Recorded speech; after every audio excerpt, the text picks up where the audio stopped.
করে 1-2 দিনের মধ্যেই আমি ফিরব। এই বলে তিনি লক্ষ্মী দেবীর কাছ থেকে আসলেন।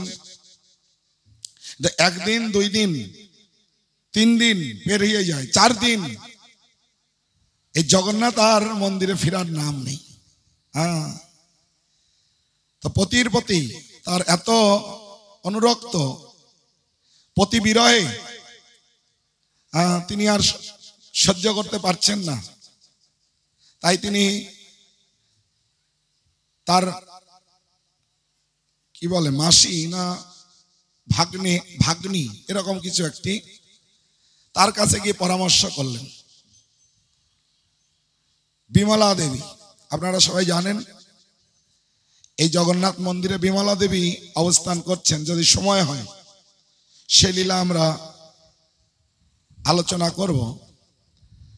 তো এই বিমলা দেবীর কাছে গিয়ে লক্ষ্মী দেবী তিনি পরামর্শ করলেন যে আমার পতি দেবতা তিনি তো 1 দিন 2 দিনের নাম করে চলে গেলেন, আর ফেরার কোনো নাম নেই। আমি তো তার বিরহ সহ্য করতে পারছি না, কি করা উচিত? বলে তো এটা তো অন্যায়, পতির কোনো জ্ঞান কাণ্ড নেই, স্ত্রীর কথা সে কখনো ভাবে না, তোমার কিছু একটা বিহিত করা উচিত। তো তখন লক্ষ্মী দেবী তার পরিচারিকাদের নিয়ে তিনি মন্দির থেকে বেরোলেন। সমস্ত তার পরিচারিকারা খুব সুন্দরভাবে বেশভূষা অলংকার পরিধান করে সবাই বেরোলেন। খুঁজতে খুঁজতে এই সুন্দরাচল গন্ডিচা মন্দিরের কাছে চলে গেলেন। তো সেখানে জগন্নাথের যে সেবকেরা তারা পূজা করছিলেন, জগন্নাথের সেবা করছিলেন, তাদেরকে ডেকে নিয়ে আসলেন। নিয়ে এসে তাদের সঙ্গে বচসা করলেন বা ঝগড়াঝাটি, এবং এইভাবে সমস্ত লক্ষ্মী দেবীর পরিচারিকারা জগন্নাথের সেবককে বেঁধে ফেললেন। এই জগন্নাথ 1 দিন 2 দিনের কথা বলে এসেছেন, আর এই 5 দিন হয়ে যাচ্ছে, তার ফেরার কোনো নাম নেই। তোমরা কেন এখানে জগন্নাথকে রেখেছ? বলছে না, জগন্নাথ এখানে থাকবে। এখন জগন্নাথ তিনি আসলেন কেন, লক্ষ্মী দেবীকে নিয়ে আসলেন না? না, এই সুন্দর চাল হচ্ছে বৃন্দাবন ধাম। কথিত আছে এই বৃন্দাবন ধামে যে জগন্নাথ তিনি লীলা করেন, ভগবান কৃষ্ণ তিনি লীলা যে করেন, সেখানে ব্রজগোপিকাদের নিয়ে এই লক্ষ্মী দেবী সেই লীলায় প্রবেশ করার অনুমতি তিনি পাননি। এটা আমরা দেখতে পাই পরমেশ্বর ভগবান চৈতন্য মহাপ্রভু রূপে যখন তিনি এই ধরাধামে অবতীর্ণ হলেন, তিনি সন্ন্যাস গ্রহণ করে তিনি পুরীতে অবস্থান করলেন। পুরী থেকে তিনি দক্ষিণাত্য পরিভ্রমণের জন্য গেলেন। মহাপ্রভু যখন দক্ষিণাত্যে গিয়েছিলেন তার 2টো উদ্দেশ্য ছিল। এক হচ্ছে বদ্ধ জীবদের উদ্ধার করা, আর আরেক হচ্ছে তার ভাতা বিশ্বরূপ এই যে সন্ন্যাস নিয়ে তিনি চলে গেছেন তাকে খুঁজে বের করা, তিনি কোথায় আছেন। তাই দক্ষিণাত্যে তিনি গেলেন শ্রীরঙ্গমে। সেখানে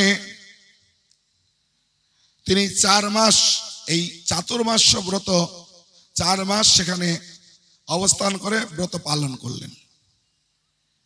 এই শ্রীরঙ্গমে একজন শ্রী সম্প্রদায়ের ব্রাহ্মণ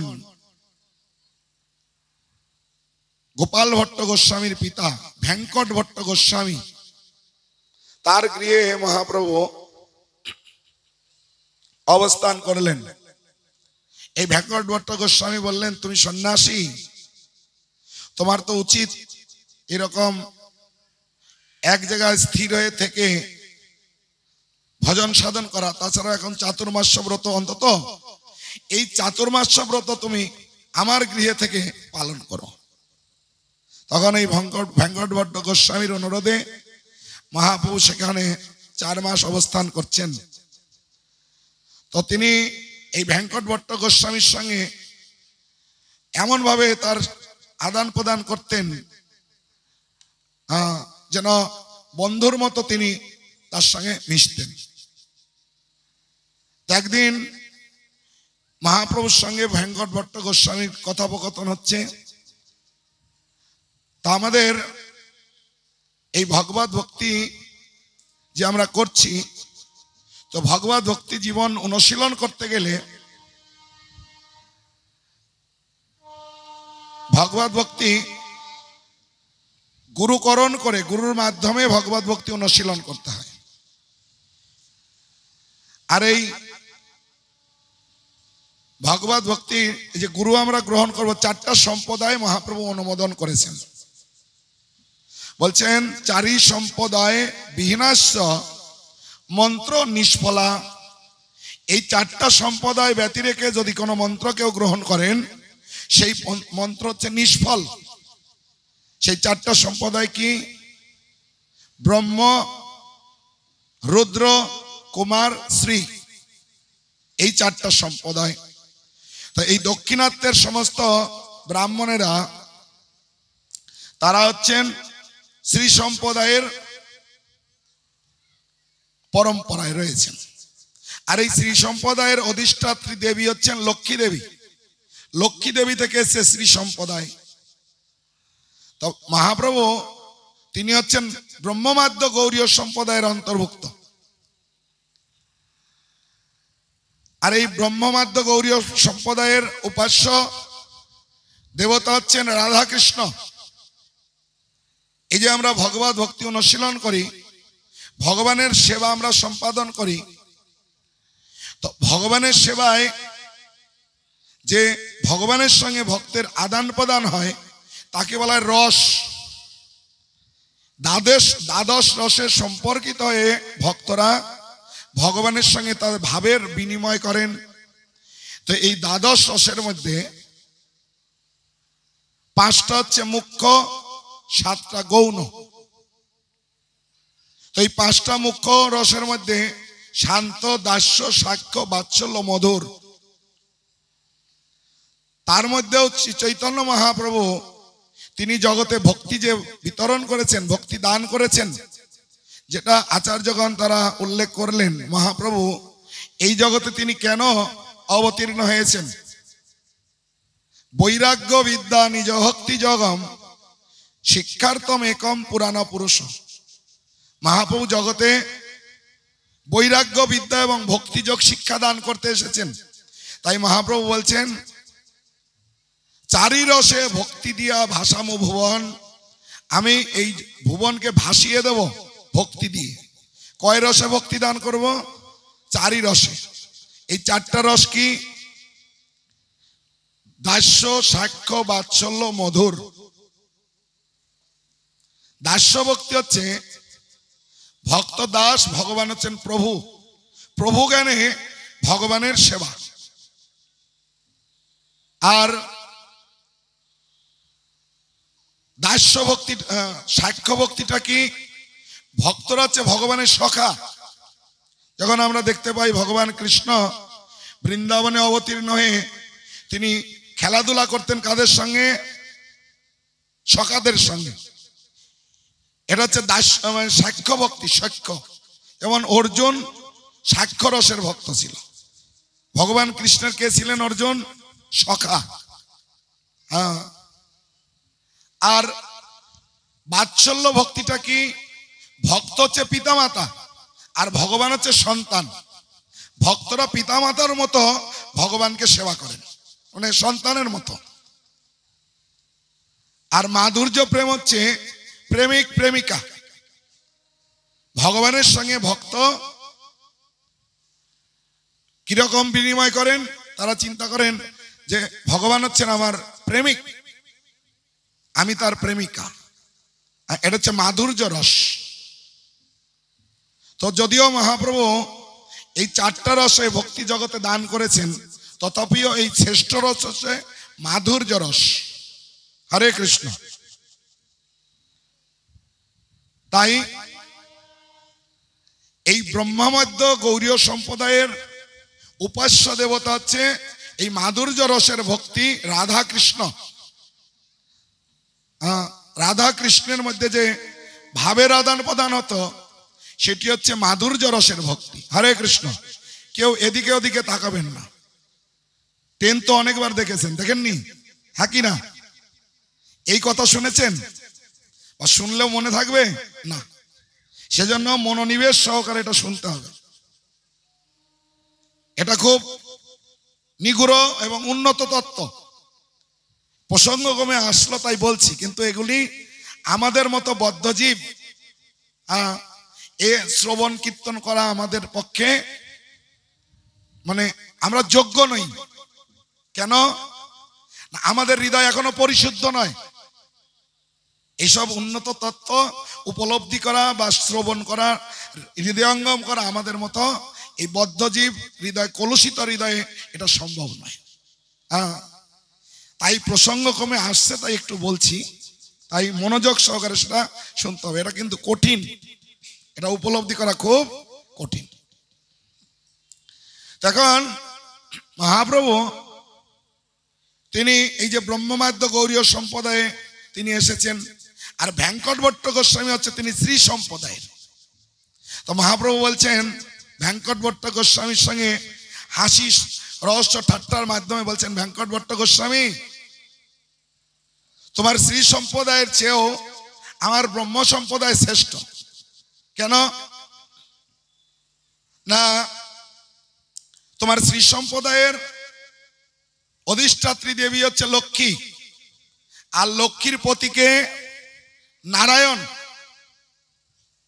প্রতিব্রতা স্ত্রী কখনো স্বামীকে বাদ দিয়ে অন্য কোনো পুরুষের চিন্তা করে না।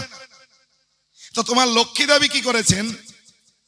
তোমার নারায়ণকে পরিত্যাগ করে আমার উপাস্য দেবতা কৃষ্ণের এই রাসনৃত্য দর্শন করবার জন্য সে বৃন্দাবনে গিয়ে বেলবনে তপস্যা করছে। তপস্যা করলেও তিনি এই রাসনৃত্যতে তিনি প্রবেশ করতে পারেননি। এখনো পর্যন্ত বেলবনে এই লক্ষ্মী দেবী তপস্যা করছেন। এইভাবে মহাপ্রভু তিনি জগতে প্রকাশ করলেন। এই যে মাধুর্য রস লাভ করতে গেলে এই ব্রহ্মমাদ্য গৌরীয় সম্প্রদায়ের অন্তর্ভুক্ত হতে হবে, আর এই ভক্তিটাই হচ্ছে শ্রেষ্ঠ। তাই লক্ষ্মী দেবী কখনো তিনি এই বৃন্দাবনে গিয়ে এই যে ভগবান কৃষ্ণ তিনি যে ব্রজগোপিকাদের নিয়ে লীলা করেন সেই লীলাতে প্রবেশ করার যোগ্য তিনি নয়। তাই যদিও তিনি দ্বারকাতে জগন্নাথ রূপে অবস্থান করছেন নীলাচল ধামে, তিনি গেলেন কোথায়? সুন্দরাচল। যেহেতু সুন্দরাচল বৃন্দাবন, সেখানে গিয়ে তিনি এই যে 7 দিন অবস্থান করে তিনি সেখানে লীলা করছেন ব্রজগোপিকাদের নিয়ে। সেখানে লক্ষ্মী দেবীর প্রবেশ করার যোগ্যতা নেই, যার ফলে জগন্নাথ লক্ষ্মী দেবীকে সঙ্গে নিয়ে যাননি। তো লক্ষ্মী দেবী জগন্নাথের বিরহ সহ্য না করতে পেরে তিনি তার পরিচারিকাদের সঙ্গে নিয়ে চলে গেছেন। আর তিনি দেখবেন স্বাভাবিকভাবেই কেউ যদি কোনো স্ত্রীর পতিকে হাইজ্যাক করে বা তাকে অধিকার দখল করার চেষ্টা করে, তখন স্ত্রীর মনে কিরকম লাগে? লাগে না? তখন সেই ব্যক্তি, কোনো ব্যক্তি যদি তার পতির প্রতি অধিকার স্থাপন করতে চায়, তখন স্ত্রী মেনে নেয়? হ্যাঁ কি না? কি করে তখন? ঝগড়া ঝাঁটি মারামারি যে করে হোক তার পতিকে সেখান থেকে নিয়ে আসার চেষ্টা করে। হ্যাঁ কি না? তাই লক্ষ্মী দেবী গিয়ে সেখান থেকে, যেহেতু তার পতি আর তার অধিকারকে তিনি ছিনিয়ে নিয়ে তারা সেখানে অধিকার বিস্তার করার চেষ্টা করছেন, তাই লক্ষ্মী দেবী সেটা মেনে না নিয়ে সেখানে তার জগন্নাথের সেবকদেরকে বন্ধন করেছেন। বন্ধন করে সেখান থেকে তাকে নিয়ে আসার জন্য চেষ্টা করছেন। এটা হচ্ছে হেরা পঞ্চমী। আজকের এই তিথিতে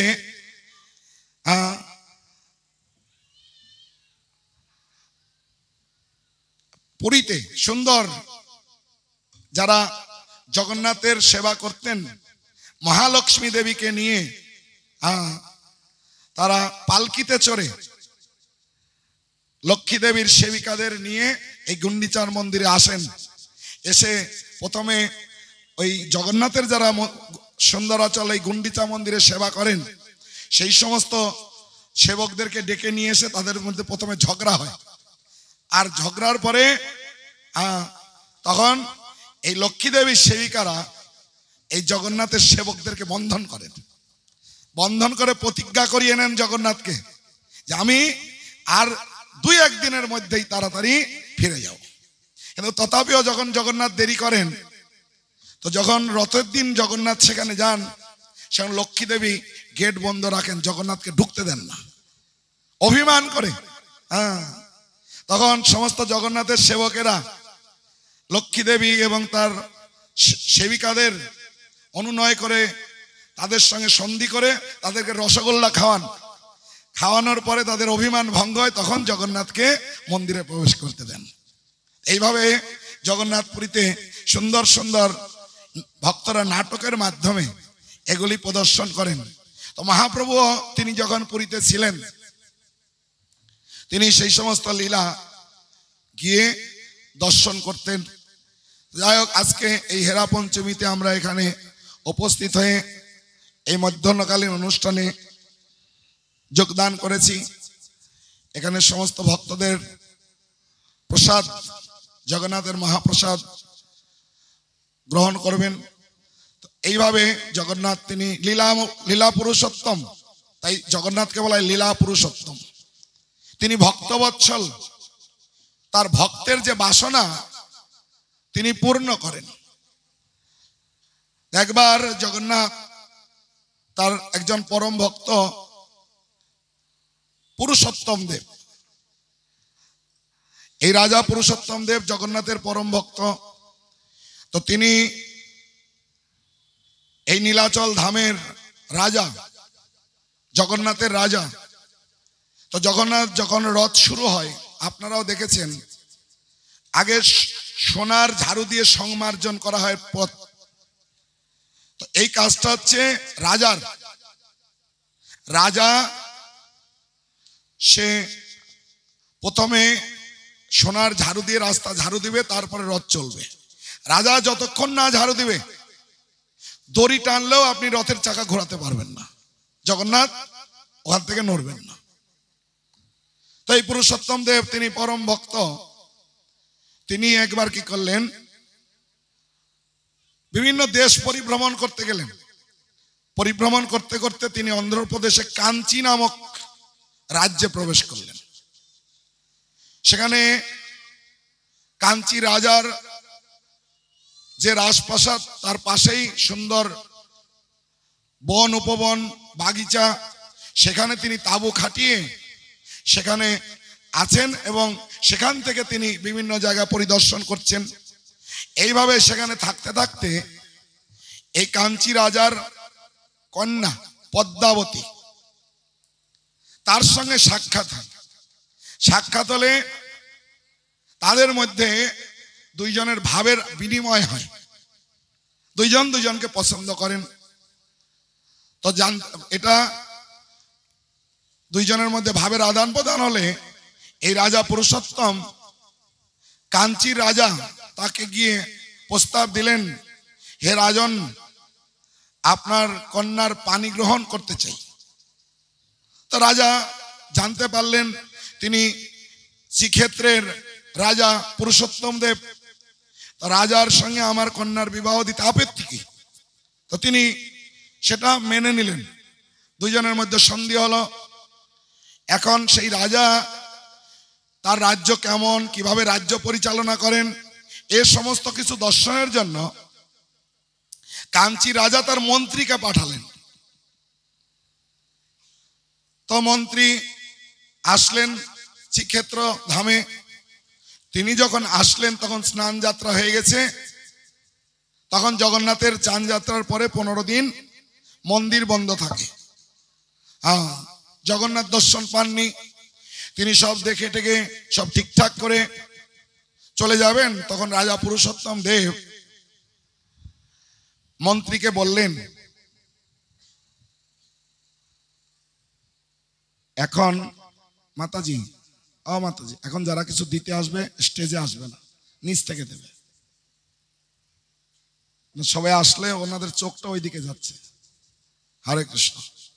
সবাই দুই হাত তুলুন, বলুন হরে কৃষ্ণ হরে কৃষ্ণ কৃষ্ণ কৃষ্ণ হরে হরে, হরে রাম রাম রাম হরে হরে। তো তখন পুরুষোত্তম দেব এই মন্ত্রীকে বললেন, মন্ত্রী মশাই, আমাদের এই শ্রীক্ষেত্রের সবচেয়ে শ্রেষ্ঠ উৎসব হচ্ছে রথযাত্রা। আর তাছাড়াও আপনি শ্রীক্ষেত্রে এসেছেন, জগন্নাথের দর্শন পাননি, আপনি আর কয়েকটা দিন অপেক্ষা করলে আপনি এই রথযাত্রা দর্শন করতে পারবেন এবং জগন্নাথ দেবকেও আপনি দর্শন করতে পারবেন। তা আপনি আমাদের এই যে শ্রেষ্ঠ এবং মহান উৎসব রথযাত্রা দর্শন করে তারপরে আপনি ফিরবেন। সেটা সম্মত হয়ে রাজা মানে সেই মন্ত্রী থাকলেন। রথযাত্রার দিন এসে উপস্থিত হলো। রথযাত্রা শুরু হবে, তখন এই রীতি অনুসারে রাজা পুরুষোত্তম দেব তিনি জগন্নাথের সামনে গিয়ে সোনার ঝাড়ু নিয়ে রাস্তা সংমার্জন করছেন। আর এইটা ওই মন্ত্রী দেখেছেন যে রাজা কি করছেন, ঝাড়ু দিচ্ছেন। তিনি চিন্তা করছেন, আরে রাজা হয়ে রাস্তা ঝাড়ু দিচ্ছে, এই রাস্তা ঝাড়ু দেওয়ার কাজ তো চণ্ডালের, রাজা তো চণ্ডালের কাজ করছে, আর এর সঙ্গে আমাদের রাজার কন্যা বিবাহ হবে, এটা কি করে হতে পারে। তিনি সেই রথযাত্রা সমাপ্ত করে ফিরে গিয়ে সব ঘটনা বলেছেন। আরে রাজা, আপনি আপনার কন্যাকে বিবাহ দেবেন, সে তো ঝাড়ুদার, ঝাড়ু দেওয়া তো চণ্ডালের কাজ, আমি দেখলাম সে ঝাড়ু দিচ্ছে রাস্তা, আর এই ঝাড়ুদারের সঙ্গে আপনি কন্যা বিবাহ দেবেন। তখন রাজা এই কথা শুনে মর্মাহত হয়ে তিনি একটা চিঠি লিখেছেন, রাজা পুরুষোত্তম দেব, আমি আপনার সঙ্গে আমার কন্যা বিবাহ দিতে সম্মত নয়। কেন? আপনি একজন ঝাড়ুদার, আপনি রাজা হয়ে ঝাড়ু দিচ্ছেন, ঝাড়ু দেওয়া তো চণ্ডালের কাজ, তাহলে আমি ঝাড়ুদারের সঙ্গে আমার কন্যার কিভাবে বিবাহ দিতে পারি, লিখে পাঠিয়েছেন। তখন এই চিঠি যখন পুরুষোত্তম দেব পেয়েছেন, তো তিনি চিন্তা করছেন, আমি আমার প্রভু জগন্নাথের সেবক, তার বিধিবিধানের জন্য ঝাড়ু দিচ্ছি, আর এইভাবে ভগবানের সেবককে অপমান করা মানে ভগবানকে অপমান করা, এই অপমান সহ্য করা যাবে না।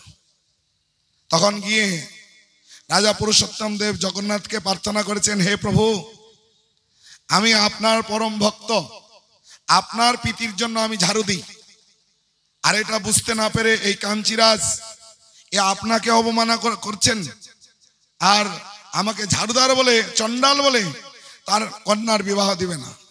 এর জন্য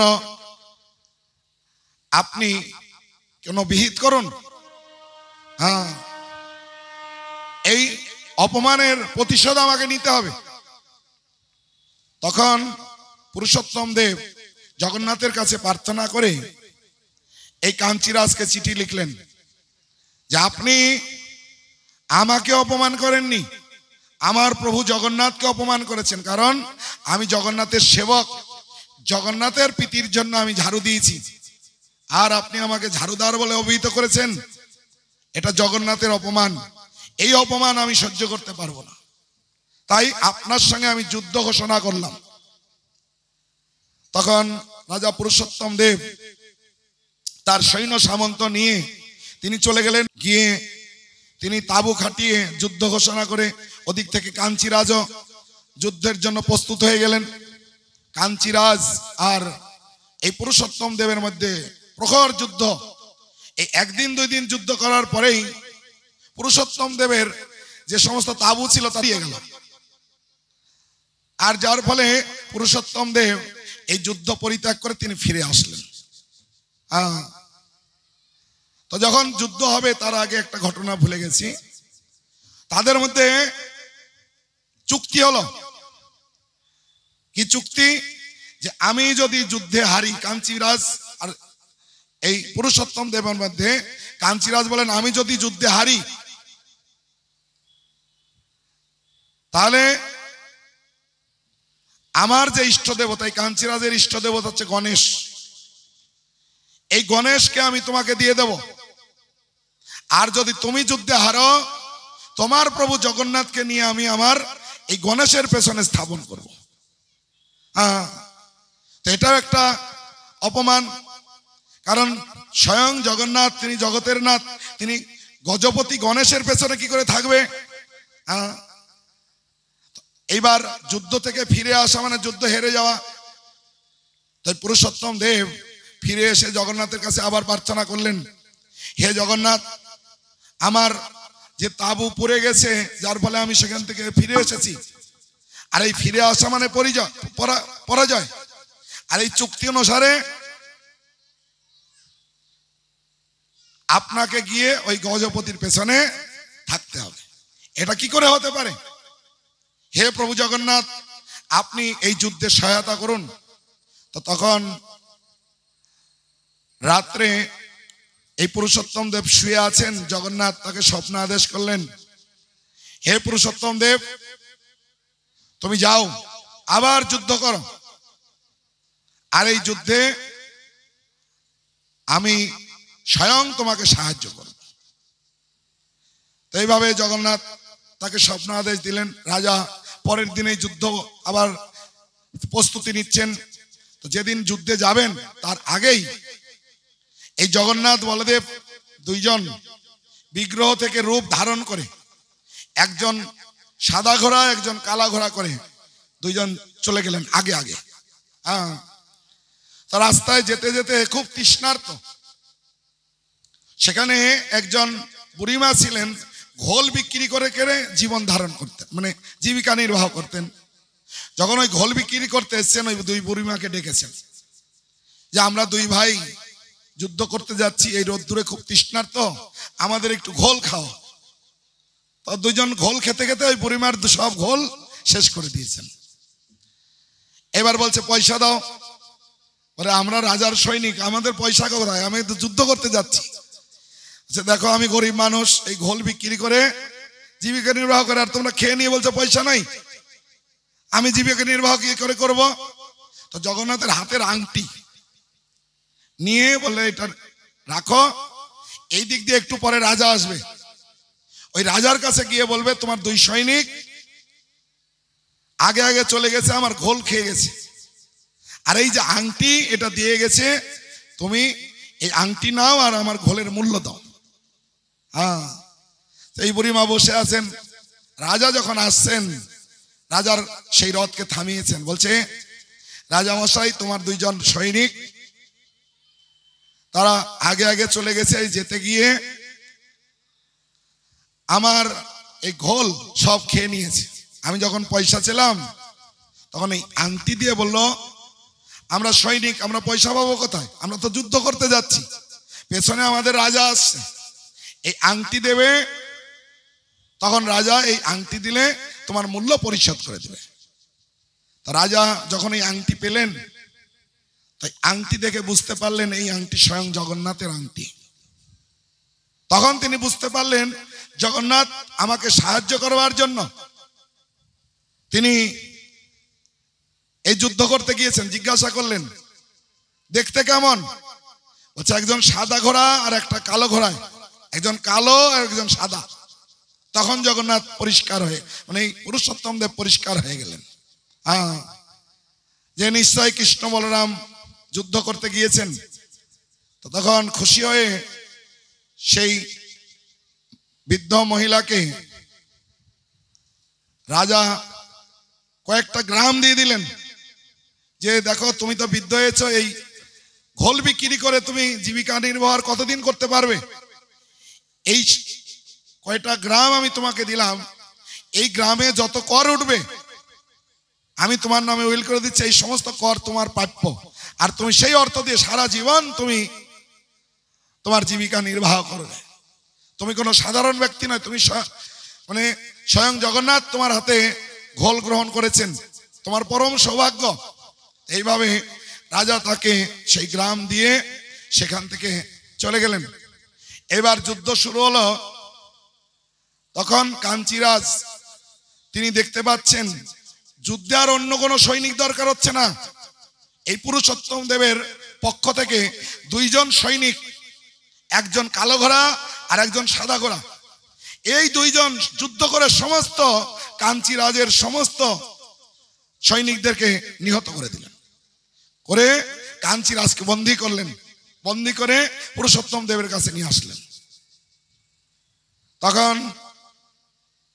পুরুষোত্তম দেব বললেন, কাঞ্চিরাজ তুমি পরাজিত হয়েছ, এখন আমাদের চুক্তি অনুসারে তোমার এই গজপতিকে নিয়ে আমি আমার জগন্নাথ দেবের পেছনে স্থাপন করব। এখনো দেখবেন জগন্নাথ পুরীর যে জগন্নাথ মন্দির, তার পেছনে দেখবেন গণেশের মূর্তি আছে। এই গণেশ মূর্তি হচ্ছে সেই কাঞ্চিরাজের ইষ্ট দেবতা। তিনি যেহেতু যুদ্ধে পরাজিত হয়েছিলেন, এই চুক্তি অনুসারে রাজা পুরুষোত্তম দেব সেই গণেশকে নিয়ে এসে সেখানে স্থাপন করেছেন। আর তুমি যেহেতু আমার প্রভু জগন্নাথকে অপমান করেছো, আর আমি প্রভুর প্রীতিবিধানের জন্য ঝাড়ু দিয়েছি, তার জন্য তুমি আমাকে ঝাড়ুদার বলে অভিহিত করেছো, চণ্ডাল। আর তুমি চিন্তা করেছো তোমার মেয়েকে তুমি চণ্ডালের সঙ্গে বিবাহ দেব না, তাই আমি তোমার মেয়েকে নিয়ে আমি চণ্ডালের সঙ্গে বিবাহ দেবো, ঝাড়ুদারের সঙ্গে বিবাহ দেবো। তো সেই মেয়েকে নিয়ে গেলেন পুরুষোত্তম দেবকে, মানে কাঞ্চিরাজকে ছেড়ে দিয়ে সেই কন্যাকে নিয়ে চলে গেলেন। নিয়ে গিয়ে এই পুরুষোত্তম দেবের মন্ত্রীকে বললেন, এই কাঞ্চিরাজের কন্যা পদ্মাবতীকে তোমার হাতে অর্পণ করলাম, আর তুমি যথাসময়ে একে উপযুক্ত ঝাড়ুদার দেখে বিবাহ দিয়ে দিলে। তো সেই পদ্মাবতী খুবই মর্মাহত, তিনি খুব দুঃখিত যে আমার জীবনে কি হলো, এই প্রাণ রেখে আমার লাভ নেই। তিনি খাওয়া দাওয়া বন্ধ করে দিলেন। তখন সেই মন্ত্রীবর তিনি বোঝালেন, তুমি চিন্তা করো না, তুমি জগন্নাথের শরণ গ্রহণ করো, জগন্নাথ তোমার ব্যবস্থা করবে। এইভাবে তিনি আশ্বাস দিয়ে রাখলেন। 1 বছর পরে যখন রথযাত্রা আসলো, তখন রথ প্রস্তুতি হয়ে গেছে, রথ শুরু হবে। সেই দিন সকালে এই মন্ত্রী সেই পদ্মাবতীকে বললেন, পদ্মাবতী আমি আজকে উপযুক্ত ঝাড়ুদার খুঁজে পেয়েছি, তুমি বিবাহের সাজে সেজে নাও, আজকে তোমার সেই ঝাড়ুদারের সঙ্গে বিবাহ দেওয়া হবে। তিনি তো আরো মর্মাহত হয়ে বললেন, কিন্তু তার পরিচারিকাদের দিয়ে তাকে সাজানো হলো। যখন রথযাত্রা শুরু হবে তার আগে সেই কন্যাকে সাজিয়ে সেখানে নিয়ে আসলেন। এই রথযাত্রা শুরু হবে তার আগে যখন রাজা পুরুষোত্তম দেব ঝাড়ু দিচ্ছেন, তখন মন্ত্রীবর রাজা পুরুষোত্তমকে দেবকে গিয়ে বলছেন, রাজামশাই আমি এই কাঞ্চিরাজের কন্যাকে বিবাহ দেওয়ার জন্য উপযুক্ত ঝাড়ুদার খুঁজে পেয়েছি, যাও বিবাহ দিয়ে দাও। তখন রাজা বলছে, তুমি বিবাহ দিয়ে দাও, আমার আর আপত্তি নেই, আমার সেবা আমাকে করতে দাও। বলছে, সেই উপযুক্ত ঝাড়ুদার হচ্ছে আপনি, আপনি তো ঝাড়ু দিচ্ছেন, মানে আপনি ঝাড়ুদার, আপনার মতো উপযুক্ত ঝাড়ুদার আমি আর খুঁজে পাইনি। তখন রাজা খুব প্রসন্ন হলেন। তখন সেই কাঞ্চিরাজের কন্যার সঙ্গে এই জগন্নাথের সামনে রাজা পুরুষোত্তম দেবের বিবাহ হলো। এইভাবে রাজা পুরুষোত্তম দেব তিনি জগন্নাথের কৃপায় তিনি কাঞ্চিরাজকে বিজয় করে তিনি জগন্নাথের কৃপা আশীর্বাদ লাভ করলেন। এটি হচ্ছে জগন্নাথের ভক্তবৎসলতা। তাই আমাদের কর্তব্য হচ্ছে জগন্নাথের সেবা সম্পাদন করে জগন্নাথকে সন্তুষ্ট করা, যেন আমাদের জীবনে জগন্নাথ সর্বত্রভাবে আমাদেরকে সহযোগিতা করবেন। আমাদের এই জীবনটা হচ্ছে জীবন, আমরা এই জগতে কিভাবে পরিচালিত হচ্ছি, জীবন যুদ্ধ। তাই ভগবদ গীতায় ভগবান কৃষ্ণ বললেন, আমরা প্রত্যেকেই সংগ্রাম করে আমাদের জীবন ধারণ করছি। বলছেন, মনষষ্ঠানি ইন্দ্রিয়ানি প্রকৃতিস্থানি কর্ষতি। এই প্রকৃতিরূপ ক্ষেত্রে জীব মন সহ 6টা ইন্দ্রিয় দ্বারা কঠোর সংগ্রাম করছেন। আমরা মন সহ 6টা ইন্দ্রিয় দিয়ে এই জগতে আমরা সংগ্রাম করে আমাদের জীবন ধারণ করছি। তাই জীবন সংগ্রামে যদি আমরা জয়ী হতে চাই, আমরা এই জড় জগতে আমরা জয়ী হতে পারবো না। তাই ভগবান ভগবদ গীতায় তিনি বললেন যে কি এই জড় জগৎ এটি আমার মায়ার দ্বারা পরিচালিত হচ্ছে, আর এই মায়া হচ্ছে দূরতিক্রমণীয়। শ্লোকটা আমি আগেরটা ভুলে গেলাম। সেখানে বলছেন যে মায়া মেতাং তরন্তিতে, এই মায়াকে অতিক্রম করা কঠিন। মামেব যে প্রপদ্যন্তে মায়া মেতাং তরন্তিতে, যিনি আমার চরণের প্রপত্তি স্বীকার করেন তিনি আমার মায়া থেকে উত্তীর্ণ হন। তার আগে কি আছে? হ্যাঁ, মম মায়া দূরত্ব, তার আগে কি আছে? তো যাই হোক, দৈবী হেসা গুণময়ী মম মায়া দূরত্বয়া। এই যে মায়া, এটা আমার দৈবী মায়া, আর এই মায়া অতিক্রম করা অত্যন্ত কঠিন। আর এই মায়ার হাত থেকে অতিক্রম করতে গেলে কে অতিক্রম করতে পারে? মামেবে যে প্রপদ্যন্তে মায়া মেতাং তরন্তিতে, যিনি আমার চরণে প্রপত্তি স্বীকার করে তিনি আমার মায়ার হাত থেকে রক্ষা পান। তাই আমরা যদি এই জড়বন্ধন থেকে মুক্ত হতে চাই, জীবন যুদ্ধ থেকে মুক্ত হতে চাই, আমাদেরকে ভগবানের শরণাগত হতে হবে। এই জন্য ভগবদ গীতায় ভগবান কৃষ্ণ তার চরম উপদেশ কি বললেন? সর্বধর্মান পরিত্যাজ্য মাম একং শরণাং ব্রজ, সব ধর্ম ত্যাগ করো, আমার শরণাগত হও। এখন এখানে আমাদের প্রশ্ন আসতে পারে। ভগবান তাতে তিনি উল্লেখ করে বললেন চতুর্থ অধ্যায়ে যে ধর্ম সংস্থাপনার্থায় সম্ভব আমি যুগে যুগে, আমি যুগে যুগে জগতে আসি ধর্ম স্থাপনা করার জন্য। আর একই ব্যক্তি একই মুখে শেষে গিয়ে বলছেন সব ধর্ম ত্যাগ করো। এখানে অনেকের মনে প্রশ্ন আসতে পারে যে একই ব্যক্তি একই মুখে দুই রকম কথা, কিন্তু না, ভগবান কোন ধর্ম তিনি স্থাপনা করেন আর কোন ধর্ম ত্যাগ করতে বললেন। আজ বর্তমান সমাজে আমরা ধর্ম নিয়ে বিভ্রান্ত, প্রকৃত ধর্ম আমরা কেউ জানি না ধর্মটা কি। তাই এই ভগবদ গীতা যেখানে সমাপ্ত হয়েছে সেখান থেকেই শ্রীমদ্ ভাগবতমের শুরু। তাই ভগবদ গীতার সমাপ্ত কোথা থেকে? সর্বধর্মান পরিত্যাজ্য, এই শ্লোকের মাধ্যমে ভগবান উপদেশ দিয়েছেন। এখানে ভগবানের উপদেশ সমাপ্ত। আর ভাগবতমের শুরু কোথা থেকে?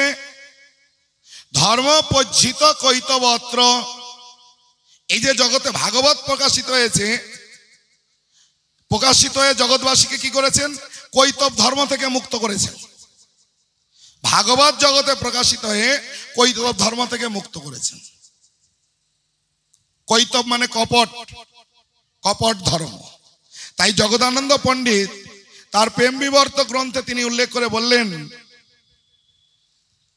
পৃথিবীতে যা কিছু ধর্ম নামে চলে ভাগবত কহে তাহা পরিপূর্ণ চলে। এই পৃথিবীতে যা কিছু ধর্ম নামে চলছে সেটা হচ্ছে ছল ধর্ম। সেই ধর্মগুলি আমাদের সঙ্গে ছলনা করছে। প্রভুপাদ অনুবাদে বলছেন ছল ধর্ম মানে কি? ভালো করে বুঝবেন। জড় বিষয় লাভের জন্য যে ধর্ম সেটা হচ্ছে ছল ধর্ম। মনে থাকবে? বলুন ছল ধর্মটা কি? বলুন এই জগতের মানুষ আমরা যে ধর্ম করি, ধর্ম অর্থ, মানুষ ধর্ম করে অর্থ পাওয়ার জন্য কিনা? হ্যাঁ কিনা? কি বলছি? অর্থ পেলে কি করে? কামনা বাসনা চরিতার্থ করে। ধর্ম অর্থ কাম। বলুন কামনা বাসনা করে আমরা সুখী না দুঃখী? কামনা বাসনা পূরণ করে ইন্দ্রিয় সুখ করে আমরা সুখী না দুঃখী? আপনাকে ধর্ম ডাকছে সুখ দেওয়ার জন্য, ডেকে নিয়ে আপনাকে কি দিচ্ছে? দুঃখ। তাহলে যে আপনাকে সুখ দেওয়ার জন্য ডাকে, ডেকে দুঃখ দেয়, সে আপনার সঙ্গে কি করলো? ছলনা করলো কিনা? ধরুন আমি আপনাকে ডাকলাম সবাই লাইন দিয়ে আমার কাছে আসো, 1000 টাকা করে দেবো, ডেকে দিলাম। সবাই আসলেন, যখন কাছে আসলেন গালের টেনে এক চড় মেরে দিলাম। টাকা নেবে? আপনার সঙ্গে কি করলাম বলুন, কি করলাম? চলো না, হ্যাঁ কি না? তো সব ধর্ম ডাকছে, দেখবেন আমরা ধর্ম করছি, এটা করলে সুখী হব, ওটা করে যখন সুখী হচ্ছে না কি করছি, আবার বাদ দিয়ে আর একটা ডাকছে, এইটা করলে সুখী হব, হ্যাঁ কি না?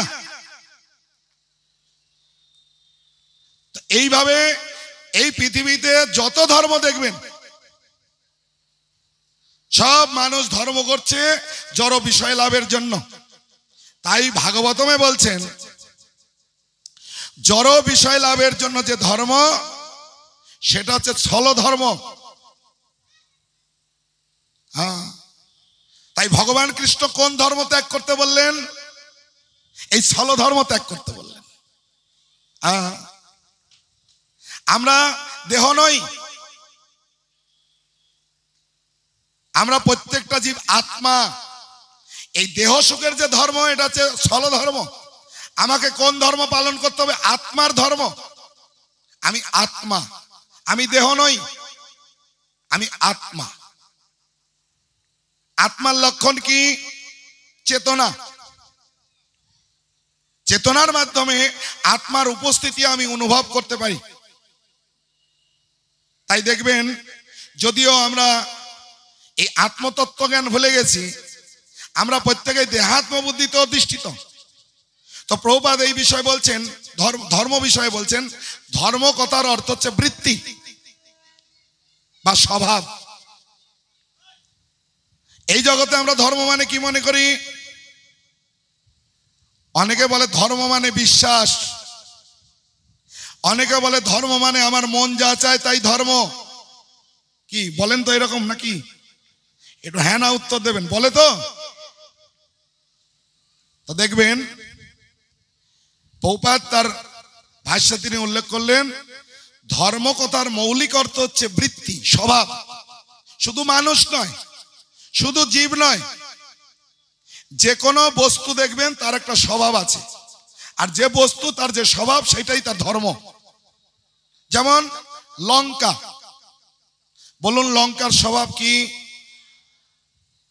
এটা লঙ্কার ধর্ম। বুঝতে গেল? স্বভাব ধর্ম একই জিনিস। দেখুন তো লঙ্কা থেকে ঝালকে আলাদা করা যায় কিনা? যায় না। তাহলে যে বস্তু তার যে স্বভাব বা ধর্ম, তার থেকে আলাদা করা যায় না। আর বিশ্বাসের পরিবর্তন হয়ে যায়। কেউ বিশ্বাস করছে আমি হিন্দু, দেখবেন অনেক হিন্দু তার বিশ্বাস পরিবর্তন করে সে মুসলমান বা খ্রিস্টান হয়ে যাচ্ছে, হ্যাঁ কি না? আমরা দেখলাম ধর্মের কোনো পরিবর্তন নেই, কিন্তু বিশ্বাসের পরিবর্তন হয়। তাহলে ধর্ম মানে বিশ্বাস নয়। হ্যাঁ, ধর্ম মানে বিশ্বাস নয়। এখন এই আত্মার স্বভাব কি? ভগবদ গীতায় কৃষ্ণ বললেন, মামৈবাংশ জীবলোকে জীবভূত সনাতন। প্রত্যেকটা জীবাত্মা আমার সনাতন অবিচ্ছেদ্য অংশ। এই আত্মা হচ্ছে ভগবানের অংশ। ভগবান পূর্ণ আর আমরা তার অংশ। এই অংশের ধর্ম আপনি কি করে বিচার করবেন? একটা সহজ পন্থা দেখবেন। এই শরীরকে পূর্ণ ধরুন, শরীর পূর্ণ। হাত পূর্ণ শরীর না শরীরের অংশ? হাত হচ্ছে শরীরের অংশ। শরীর পূর্ণ, হাত অংশ। এই হাত যে কাজ করে নিজের জন্য না শরীরের জন্য? শরীর পূর্ণ, হাত অংশ। তাহলে অংশ কার সেবা করছে? পুণ্যের সেবা করছে। এটা হচ্ছে অংশের ধর্ম। ভগবান পূর্ণ, আমি তার অংশ। তাহলে আমার ধর্ম কি? জোরে বলুন, আরো জোরে বলুন, বোঝা গেল? তাই চৈতন্য মহাপ্রভু বললেন, জীবের স্বরূপ হয় কৃষ্ণের নিত্য দাস। এই আত্মার ধর্ম ভগবানের সেবা করা। তাই ভাগবতমের দ্বিতীয় শ্লোকে, দ্বিতীয় অধ্যায়, প্রথম স্কন্ধে দ্বিতীয় অধ্যায়ের 6ষ্ঠ শ্লোকে বলছেন, সবাই হাত জোর করুন, আমার পরে পরে এই শ্লোকটা সবাই বলবেন। সবই পুংস পরধর্ম যত ভক্তির অদক্ষ যে অহেতুকি অপ্রতিহতা জয়াত্মাসু প্রসিদ্ধতি সবই পুংসাম পরধর্ম। যত ভক্তির অদক্ষ যে অহেতুকি অপ্রতিহতা জয়াত্মাসু প্রসিদ্ধতি। সমস্ত জীবের পরম ধর্ম হচ্ছে সেই ধর্ম। সবাই পুংস মানে সমস্ত জীবের, পুংসকতার অর্থ হচ্ছে জীব, পর মানে শ্রেষ্ঠ, পরধর্ম সমস্ত জীবের পরম ধর্ম বা শ্রেষ্ঠ ধর্ম হচ্ছে সেই ধর্ম। যত ভক্তির অধক্ষজ, ভগবান কৃষ্ণকে বলে অধক্ষজ। অধক্ষজ কথার অর্থ কি? ইন্দ্রিয় জ্ঞানের অতীত। আমাদের এই ইন্দ্রিয় হচ্ছে খজ, ত্রুটিপূর্ণ, আর ভগবান হচ্ছে অধক্ষজ। তাই এই ত্রুটিপূর্ণ ইন্দ্রিয় দিয়ে এই অধক্ষজ পরমেশ্বর ভগবানকে উপলব্ধি করা যায় না। এই জগতের একটা ধারণা কি, মানুষ বিশ্বাস করে না, ভগবান বিশ্বাস করে না। কেন? কি থিওরি? বলে যা দেখি বিশ্বাস করি, যা দেখি না বিশ্বাস করি না। থিওরি বলে, হ্যাঁ কি না? দেখুন, যারা এই থিওরি দেয় তারা হচ্ছে মূর্খ। তারা নিজেরাই এই থিওরি পালন করে না। আমার পরে পরে একটু উচ্চারণ করতে হবে সবাইকে।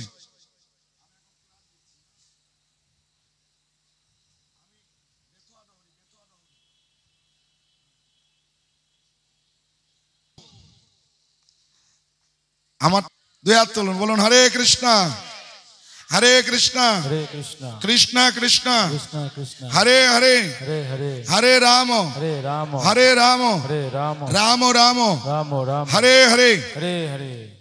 তো দেখুন, যারা এই থিওরি বলে তারা পালন করে না। আর একবার আমার পরে পরে বলবেন, আমি যতটুকু বলবো তার পরেরটুকু বলবেন। যা দেখি, যা দেখি না, যা দেখি, আরে আমার পরেরটুকু জোরে বলতে হবে। যা দেখি বিশ্বাস করি, যা দেখি না। আচ্ছা, কারা কারা এখানে দেখেছেন কোন পিতা আমাকে জন্ম দিয়েছে? হাত তুলুন। দেখেছেন কেউ? আপনাকে কোন পিতা জন্ম দিয়েছে কেউ দেখেছেন? যা দেখি বলুন, বলুন যা দেখি, তারপরে কি?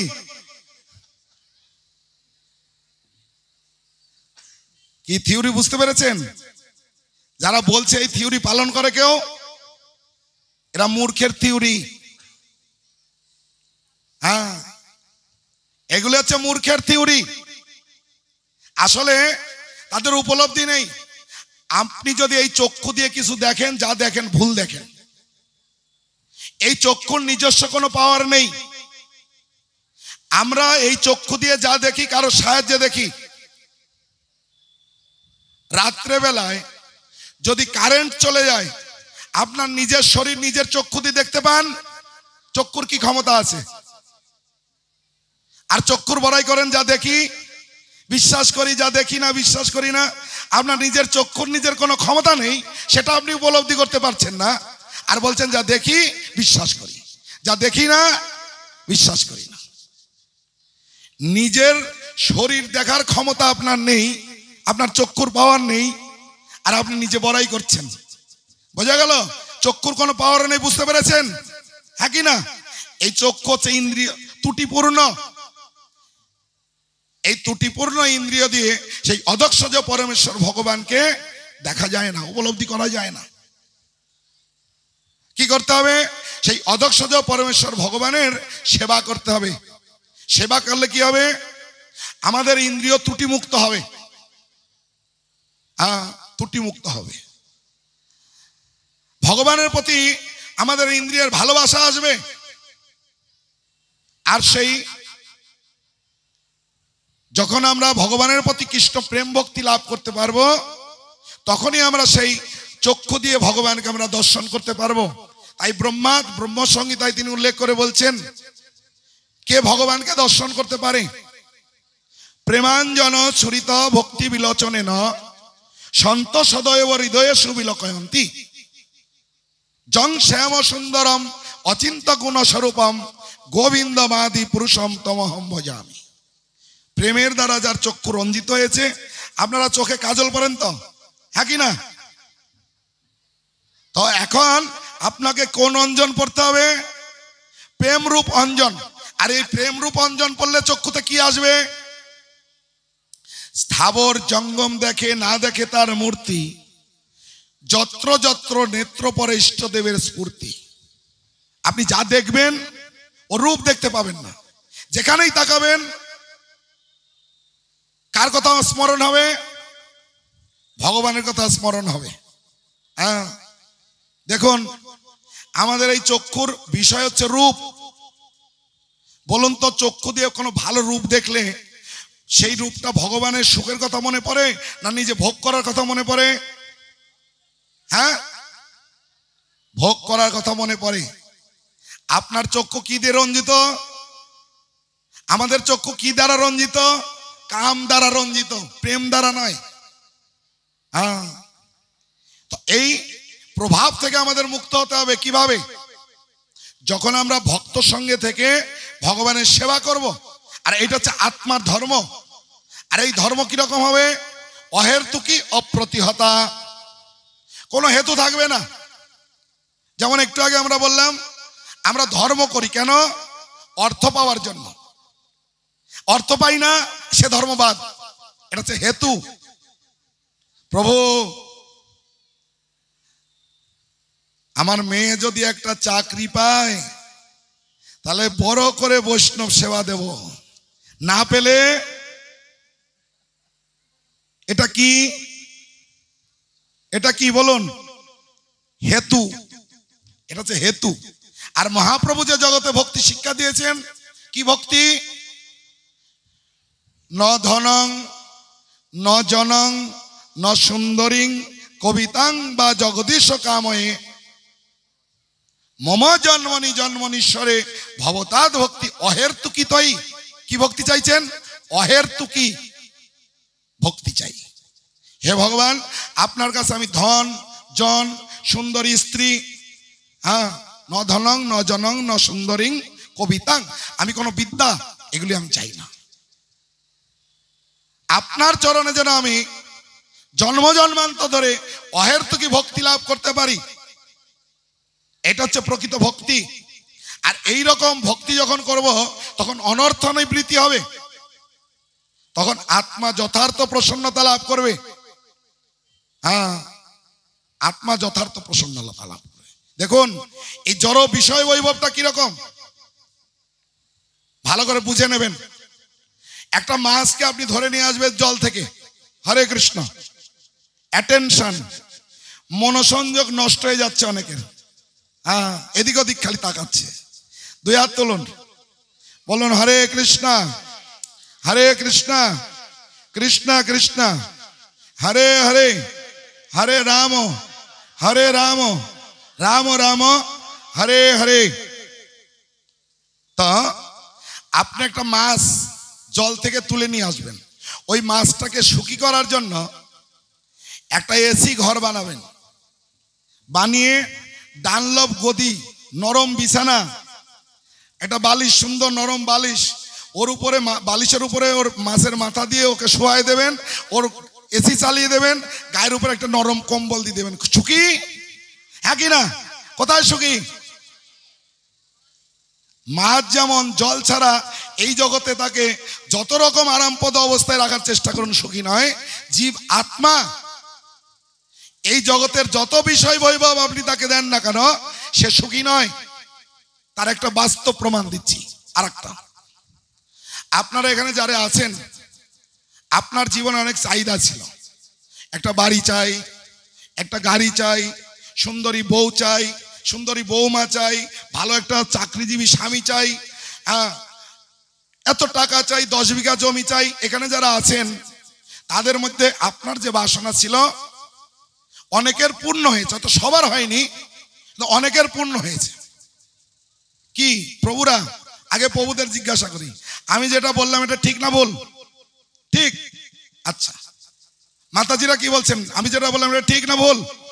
অনেকের আপনার চাহিদা পূরণ হয়েছে, এখন আপনি সেটা পেয়ে সুখী? হরে কৃষ্ণ।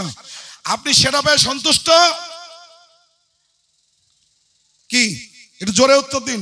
আপনি সুখী, সন্তুষ্ট না? কেন? উদাহরণটা বুঝতে পেরেছেন তো? মাছ যেমন জল বাদ দিয়ে ওকে যতই আরামপ্রদ অবস্থায় রাখুন, মাছ সুখী নয়। জীব আত্মা ভগবানকে বাদ দিয়ে এই জগতে সে কোনোভাবেই সুখী নয়। কোনো কিছু পেলেই আপনি সন্তুষ্ট হতে পারবেন না, এটা উপলব্ধি করুন। তাই আমরা দেখতে পাচ্ছি ধ্রুব মহারাজ তিনি জড় ঐশ্বর্য লাভের জন্য ভগবানের আরাধনা করলেন।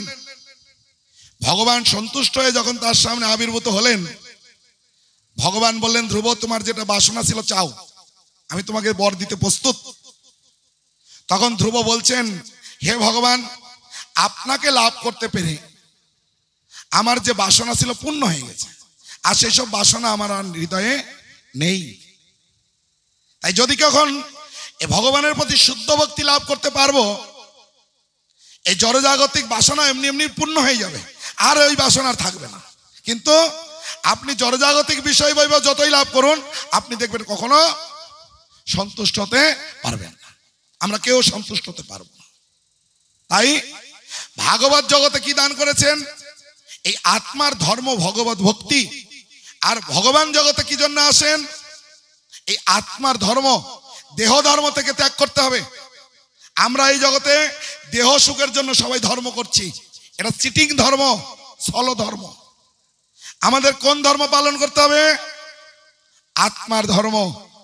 তখনই আত্মা, জয় আত্মা সুপ্রসিদ্ধতি, তখনই আত্মা প্রসন্ন হবে। এখন এই আত্মার ধর্ম পালন করতে গেলে কি করবেন? দেখুন, এই আত্মা দেহকে অবস্থান করে থাকেন। এই কথা বলুন কি?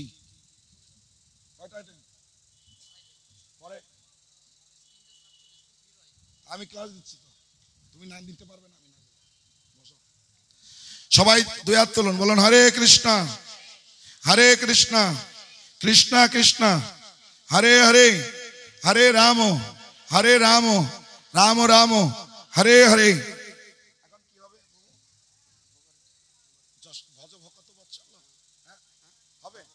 ঠিক আছে, আপনারা রেডি করুন।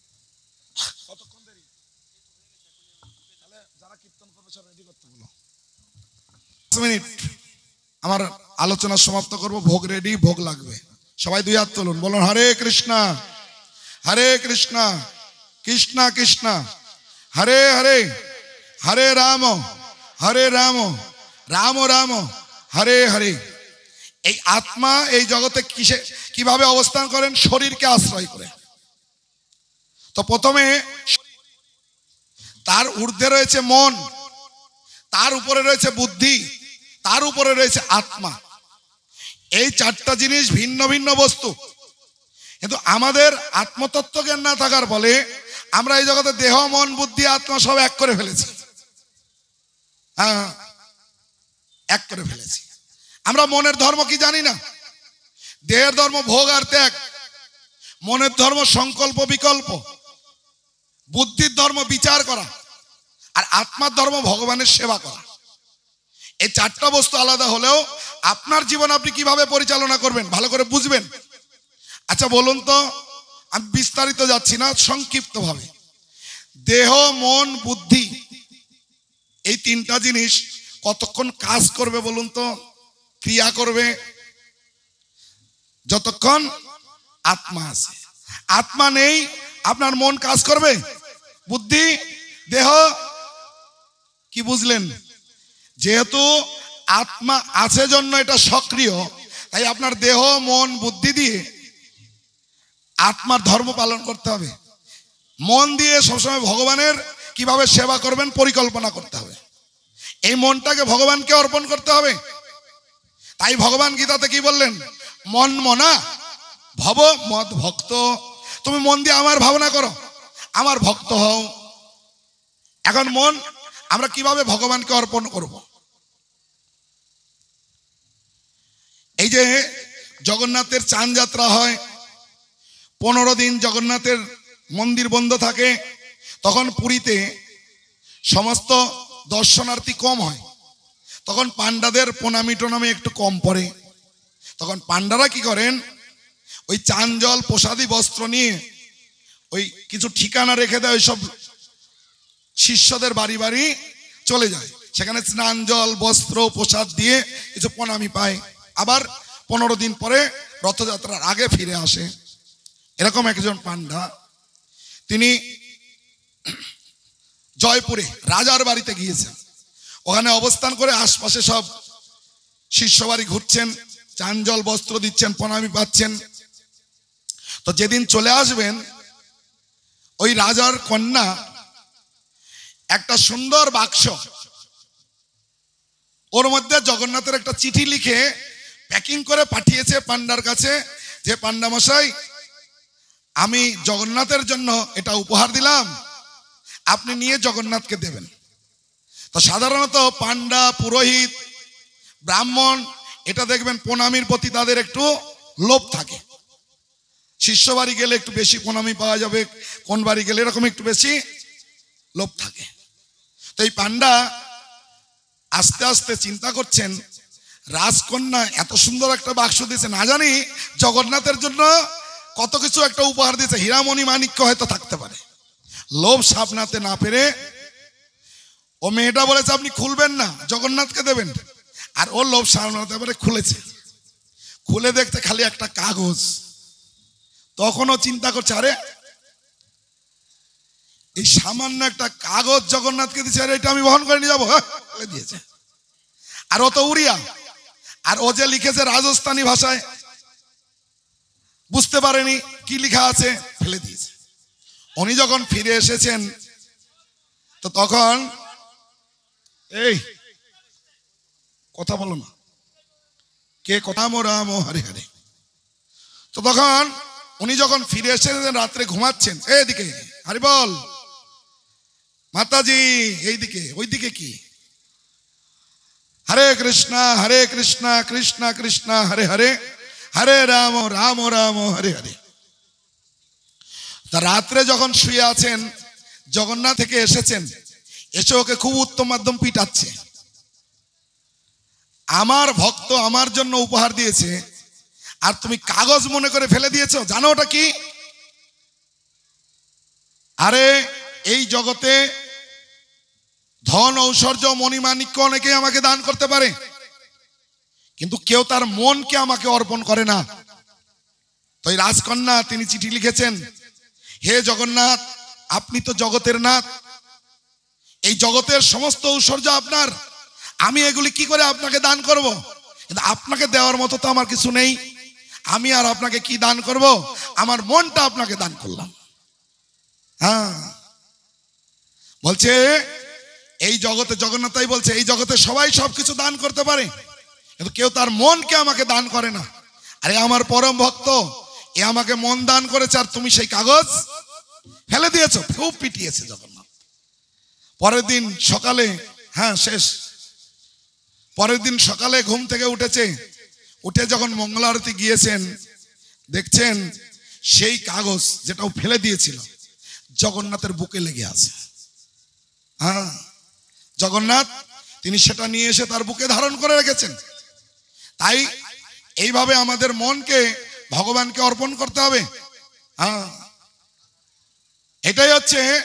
তাই আমরা দেখতে পাই রাজা অম্বরীশ, তিনি তার সমস্ত ইন্দ্রিয় দিয়ে ভগবানের সেবা করতেন, তার মন তিনি ভগবানের চিন্তায় মগ্ন থাকতেন। তাই বলছেন সবাই কৃষ্ণ পদারবিন্দ, সবাই মন কৃষ্ণ পদারবিন্দয়, তার মনকে তিনি কৃষ্ণর পাদপদ্মের চিন্তায় মগ্ন করতেন। তাই ছিল প্রভুপাদ তিনি উল্লেখ করে বলছেন, আমাদের মন যদি আমরা ভগবানের চরণে অর্পণ করতে চাই, এই কলিযুগে আমাদের সবসময় ভক্ত সঙ্গে থেকে এই কলিযুগের যুগ ধর্ম ভগবানের এই দিব্য নাম হরে কৃষ্ণ কৃষ্ণ কৃষ্ণ হরে হরে রাম রাম রাম হরে হরে, এই হরিনামের মাধ্যমে আমাদের মন কৃষ্ণ চিন্তায় মগ্ন হবে, আমরা কৃষ্ণের কাছে আত্মসমর্পণ করতে পারবো। এই কলিযুগে আত্মসমর্পণের একমাত্র পন্থা হচ্ছে ভগবানের এই দিব্য নাম। তাই সাধুর সঙ্গে থেকে ভগবানের দিব্য নাম আমাদের চেতনা শুদ্ধ হবে, আমরা ভগবানের চরণে নিজেকে সমর্পণ করে শুদ্ধ ভগবত ভক্তি লাভ করে আমাদের মনুষ্য জীবনকে আমরা সার্থক করতে পারবো। হরে কৃষ্ণ কৃষ্ণ কৃষ্ণ হরে হরে, হরে রাম রাম রাম হরে হরে। জয় জগন্নাথ বলদেব সুভদ্রা মহারানী কি জয়। অসংখ্য ধন্যবাদ শ্রীপাদ বসুদেব নন্দন দাস ব্রহ্মচারী।